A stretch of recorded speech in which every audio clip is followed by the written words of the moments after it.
Oi pessoal, tudo bem? Eu sou o Gustavo, esse é o canal Redes e Poder no Sistema Internacional e hoje a gente vai falar sobre a onda rosa nas primeiras décadas do século XXI aqui na América do Sul. Bom pessoal, agora que a gente se encaminha aí para a segunda década, né, já estamos aí na terceira década, né, acho na verdade, do século XXI, a gente pensou que seria interessante abordar aqui no canal um pouco da história recente da América do Sul. Né? A gente lançou recentemente um vídeo sobre a diplomacia turquesa, que é a nova proposta do Gabriel Boric, para a presidência, para atuação, para uma das atuações em política externa do novo governo do Chile. Vocês pediram nos comentários para que a gente comentasse um pouco mais aqui no canal sobre a América do Sul, sobre questões, né, relacionadas a essa nossa vizinhança aqui no Brasil e essa região tão importante. Né? A gente vai preparar alguns materiais aí mais para frente, né, uns vídeos mais significativos e relevantes para a gente abordar em específico questões da geopolítica desses países, né? A gente tem uma série aqui no canal sobre geopolítica do Cone Sul. Vocês deram a ideia da gente falar de Colômbia, Venezuela, Peru, Equador, então talvez venha aí mais para frente, vamos ver como é que as coisas vão evoluir. Uma abordagem sobre o arco norte, né, da América do Sul também, que é uma questão bem relevante para a gente entender, a América do Sul caribenha, enfim, tem uma série de questões interessantes aí para a gente abordar, e a América Latina como um todo, né, sempre é um tópico bem importante, não só porque está próximo da gente, mas também porque diz respeito a nós, né, nós brasileiros somos latino-americanos, então tem uma importância muito grande para a gente entender não só essa região, mas usar, né, desses conhecimentos também para questionar e pensar um pouco sobre a nossa própria situação aqui na região, né? E essa discussão sobre a onda rosa, ela não é só uma discussão para a gente entender um pouco mais teórica e conceitualmente, né? Mas como eu disse, também para discutir um pouco da história recente da nossa região.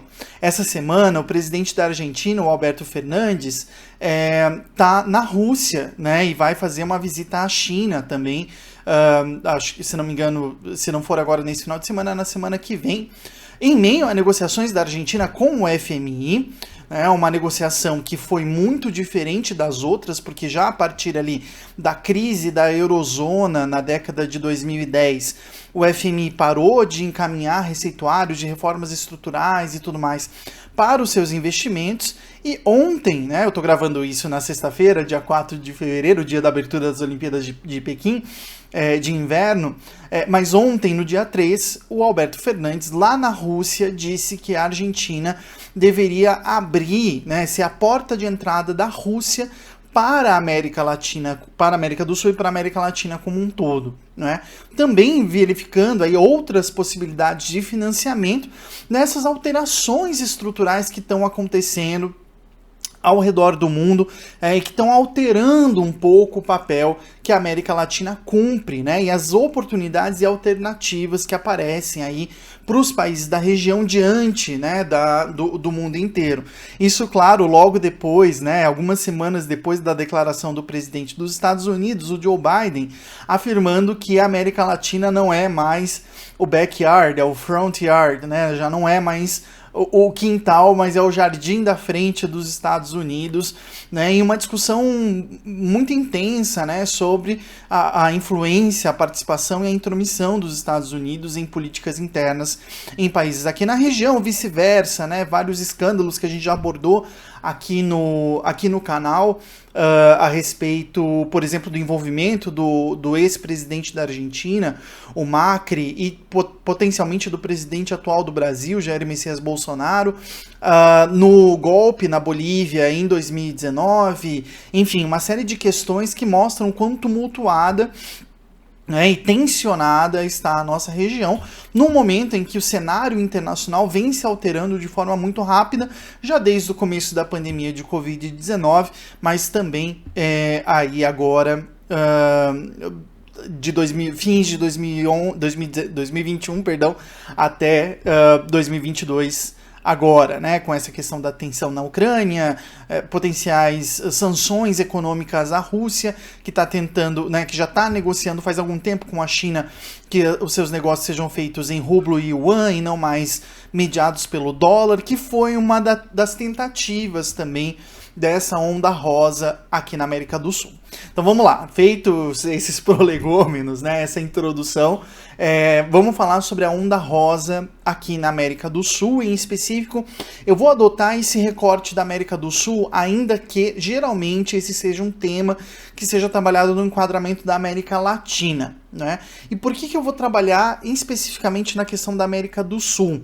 Porque foi na América do Sul, como tem sido ao longo das últimas décadas, né? Na verdade, desde o início da formação dos Estados independentes latino-americanos, é na América do Sul que a gente encontra formas como essa, formas a partir das quais essas iniciativas de política exterior acabam encontrando, de uma forma ou de outra, institucionalidades, né? Acabam se institucionalizando, tornando-se elementos importantes porque viram ou organizações, ou pactos, ou de uma forma ou de outra regimes internacionais, né?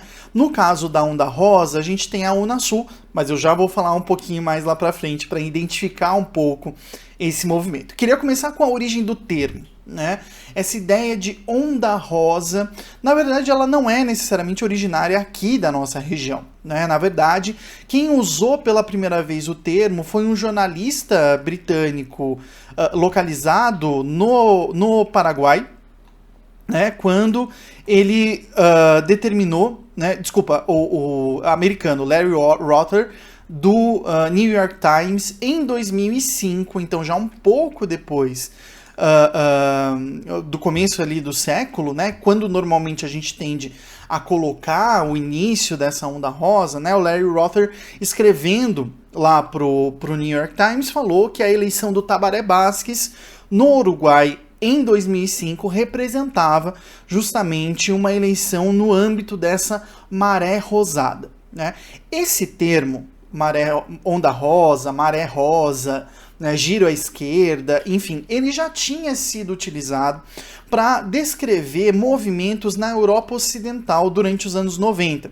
A gente tem que lembrar que depois dos anos 80, de neoliberalismo muito forte, principalmente na Inglaterra, né, e também nos Estados Unidos, na Europa Ocidental, tanto Lionel Jospin na França, quanto Tony Blair no Reino Unido foram eleitos com uma pauta de terceira via, né?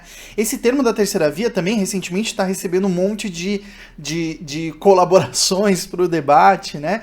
Colocando a terceira via como uma questão de fascismo e tudo mais, mas nos anos 90 a terceira via se apresentava como justamente o próprio Tony Blair, né? A ideia de Cool Britannia, a ideia do Lionel Jospin de aproximar questões trabalhistas com questões do neoliberalismo, da economia de mercado, né? O próprio Anthony Giddens, né, um sociólogo, foi um dos propositores dessa terceira via, que apontava justamente para tentar equilibrar os mecanismos da economia de mercado com o atendimento social. E por isso que na Europa, e também aqui na América Latina, essa onda rosa, na América Latina e na América do Sul, essa onda rosa, ela foi identificada, na realidade, enquanto a prevalência de regimes com matizes social-democratas ou comunistas aqui na região. E vejam que a maré rosa, ela representa justamente, digamos assim, um perder de vigor da cor vermelha, né, nessa leitura, ou seja, que o comunismo que estava se apresentando naquele período, a partir, né, não só da ideia de socialismo do século XXI, levado a cabo pelo Hugo Chávez na Venezuela, no começo do século, mas também com práticas sociais democratas e com uma influência muito grande do Estado na economia, depois de 2 décadas de neoliberalismo, empobrecimento da população, quebra das economias, crises das dívidas e tudo mais aqui na América do Sul, a chegada ao poder desses governos que tendencialmente tinham ideias muito mais próximas da social-democracia e digamos assim, do atendimento social do Estado à população teve uma força muito grande, justamente em razão da conjugação de uma realidade regional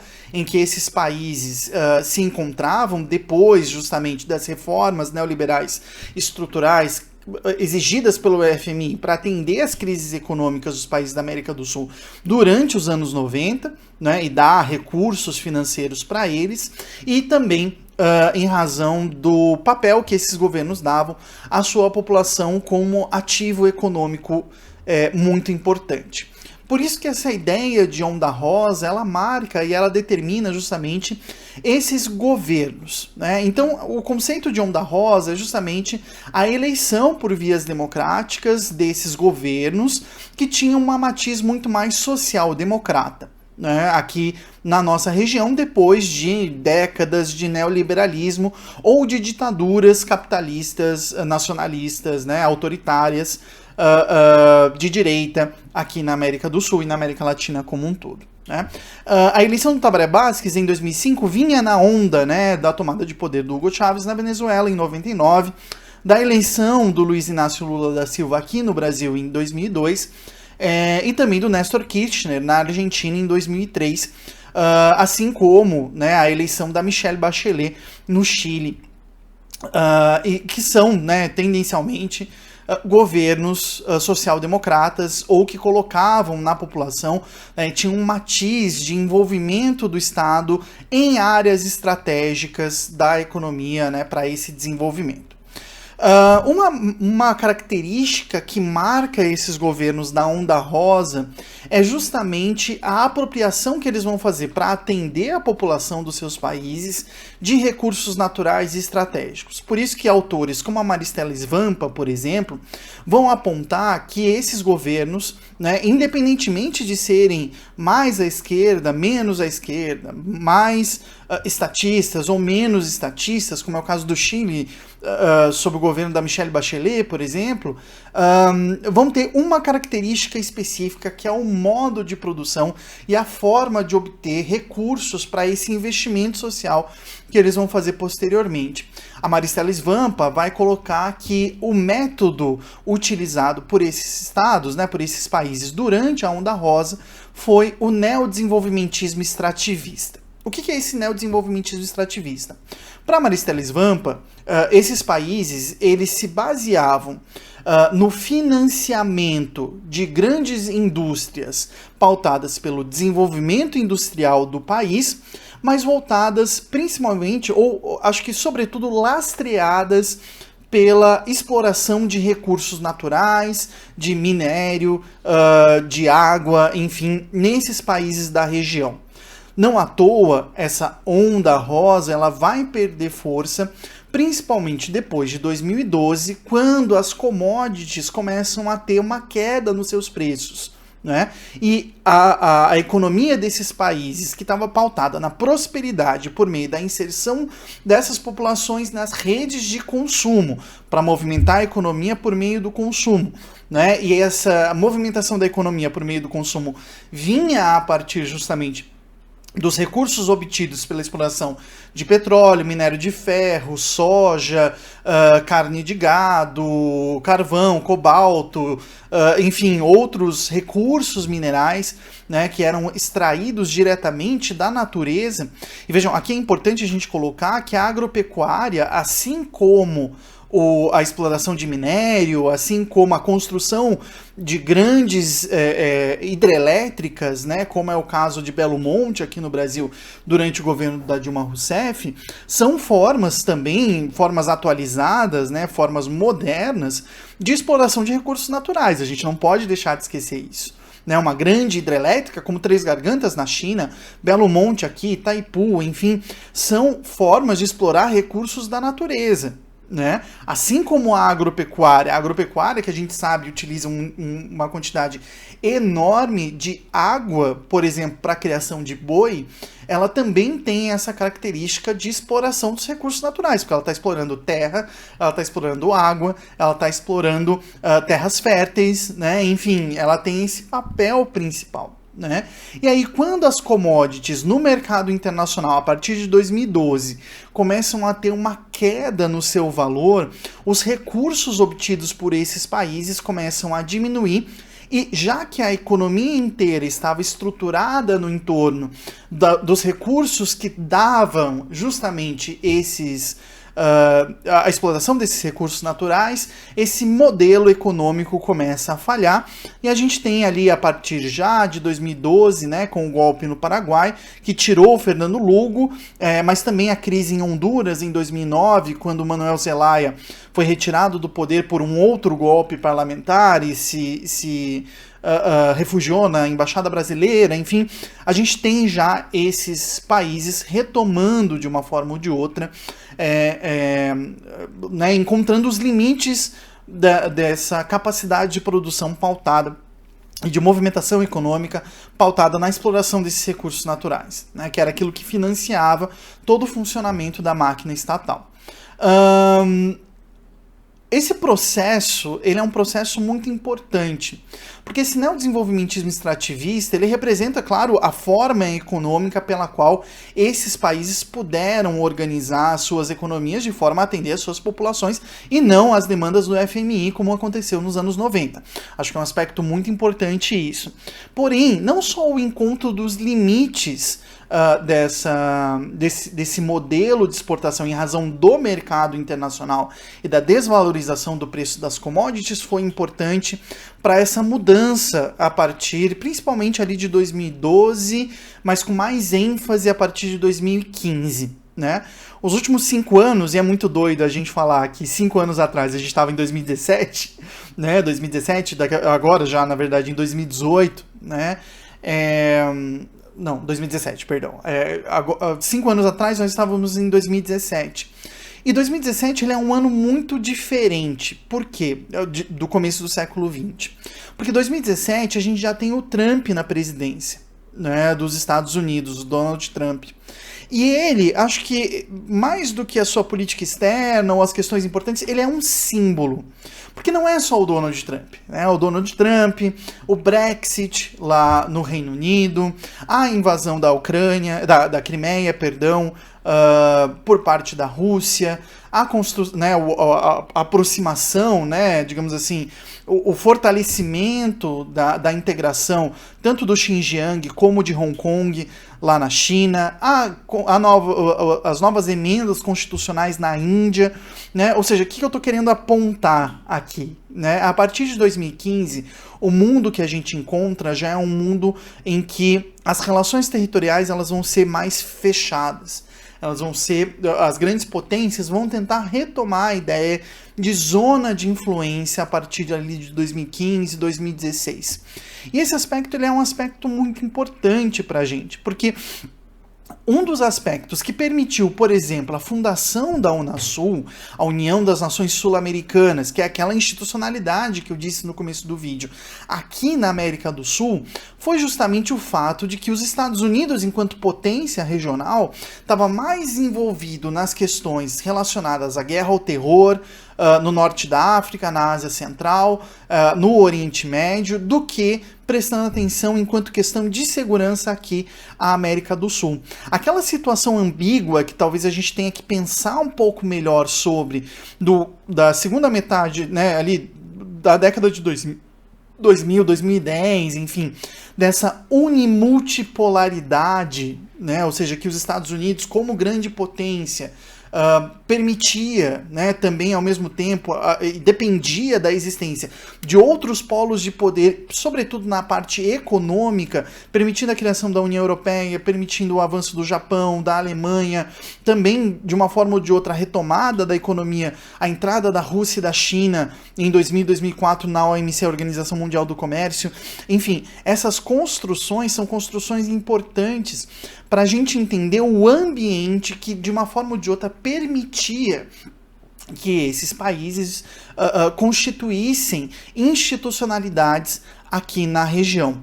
A partir de 2015, como mostra o professor Ricardo Luigi, na sua tese, né, ele tem uma tese de doutorado em geografia chamada A Integração Regional na América do Sul, a Efetividade da União das Nações sul-americanas, né, defendida em 2017, demonstra, né, ele aponta principalmente para o fato de que